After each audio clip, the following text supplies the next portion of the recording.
Rondell Sheridan, the familiar face beloved by millions for bringing warmth, humor, and heart to some of the most iconic shows of a generation, has found himself in a situation he never anticipated.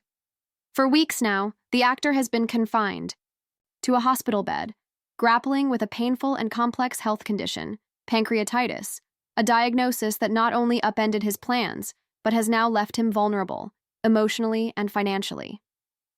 It's a far cry from the laughter and light he's brought to our screens, and now, the man who once played the joyful, devoted father on Disney Channel's That's So Raven is calling out, not as a character, but as himself, for help, support, and understanding from the very people who once cheered him on from their living rooms. It all began quietly. In April, while out on the road, likely pursuing stand-up comedy or other professional engagements as he's done for much of his life, Rondell began to feel unwell. At first, the signs were subtle enough to attribute to something relatively minor. When he checked into the hospital, doctors initially suspected a gastric issue. That's a common misdiagnosis, especially with early-stage pancreatic inflammation, where the symptoms often mimic other, less severe digestive problems. Believing it was nothing too serious, the medical staff allowed him to leave. But as fate would have it, that temporary discharge didn't last long. Within days, Rondell was back, not because he wanted to be, but because his body gave him no other option. His symptoms had worsened, his discomfort deepened, and his sense of alarm grew more urgent. This time, doctors looked further, and their diagnosis was far more concerning: pancreatitis. For those unfamiliar, pancreatitis is the inflammation of the pancreas, an organ located behind the stomach that plays an essential role in digestion and blood sugar regulation. It's a condition that ranges in severity, but in Rondell's case, it was significant enough to warrant an extended hospital stay, 9 full days of care, tests, treatments, and uncertainty. After that 9-day stretch, Rondell was sent home with cautious optimism. Doctors believed he might be over the worst of it. Sheridan, too, likely held on to hope that the road ahead would only get smoother, that the pain and disruption would now begin to recede like a bad dream. But things didn't unfold that way. Despite the initial treatment, despite his desire to get back to his life and his work, the inflammation in his pancreas didn't subside. It lingered. And with it, so did his inability to return to the career and routines he's known for decades. As anyone who's ever dealt with a prolonged illness knows, the toll isn't just physical. It's mental, emotional, and yes, financial, especially for artists like Rondell, whose livelihoods often depend on performance, travel, and physical presence. Being bedridden doesn't just mean discomfort. It can mean the complete evaporation of income. For many Hollywood actors who don't have blockbuster-level fame, consistent financial security isn't a guarantee. There are gaps between roles, fluctuating payments, and health insurance hurdles. And in Rondell's case, those realities are now front and center. Understanding the enormity of his situation, Sheridan took to social media this past Tuesday. His message was not flashy or rehearsed. It wasn't dressed up in celebrity polish or glossed over with vague platitudes. It was raw, sincere, and deeply human. He explained the timeline of his health crisis and the painful journey he's endured so far. But more than that, he shared the unfiltered truth that he's not yet healed, he can't return to work, and now he needs help. It's a vulnerable position to be in, especially for someone who's used to making others laugh, someone who's spent his entire life giving joy. But in that vulnerability, he found strength. The strength to ask for what he needs. To help cover his mounting medical expenses, Sheridan launched a GoFundMe campaign. At the time of this writing, the fundraiser has reached $23,144 of its $35,000 goal, an impressive amount, but still shy of what he needs to fully manage the costs of his hospitalization, follow-up care, medications, and any ongoing treatment or therapy required to fully recover. It's a reminder that no matter how familiar someone's face might be on television, the realities of healthcare in America, especially for self-employed entertainers, are harsh, complicated, and often devastating.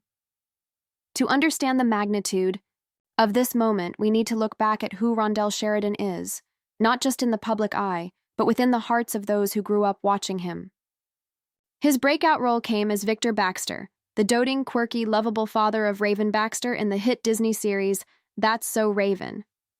For years, his character was a fixture in households, a stable force amidst the show's supernatural hijinks. He was the kind of dad every kid wished they had, supportive, humorous, always ready with a warm meal or wise word. Sheridan infused that character with so much sincerity that it felt like he wasn't acting. He was simply being himself. Kind, approachable, and effortlessly funny. But Victor Baxter wasn't a one-time gig.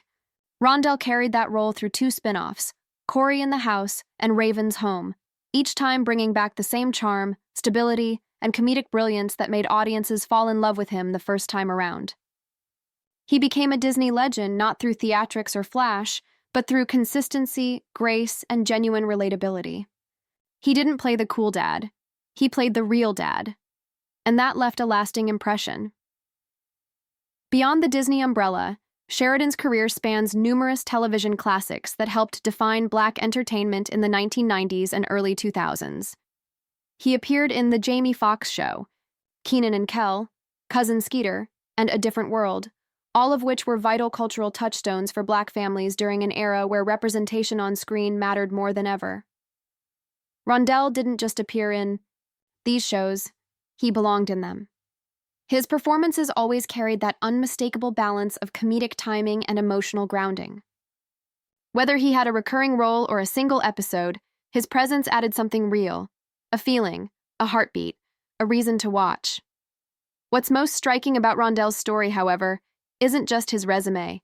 It's how quietly and humbly he's navigated this industry.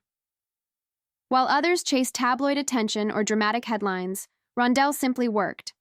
He showed up, did the job, brought the joy, and then moved on to the next project. His name might not trend on social media every week, but the impact he's made has been no less meaningful. In many ways, he represents the heart and soul of entertainment, the dependable performer, the community builder, the person who makes the entire cast stronger just by being part of it. And now, this man, who once felt larger than life in living rooms across America, is laid up in a hospital bed, facing an uncertain future. There's a deep sadness in that contrast, but also a profound call to action. Because while health crises can strike anyone, not everyone has the courage to speak openly about their pain. Rondell has done that. And now his fans, those who laughed with him, grew up with him, and maybe even saw him as a second father figure, have the opportunity to do something powerful in return.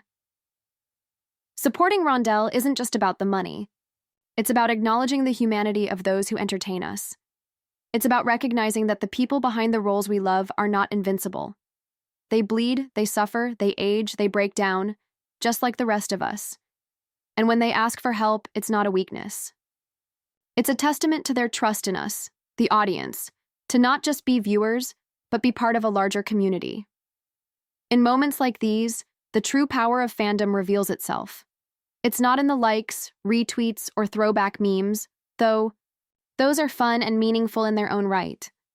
The real power is in compassion, in action, in showing up for someone who once showed up for us, even if we didn't know it at the time.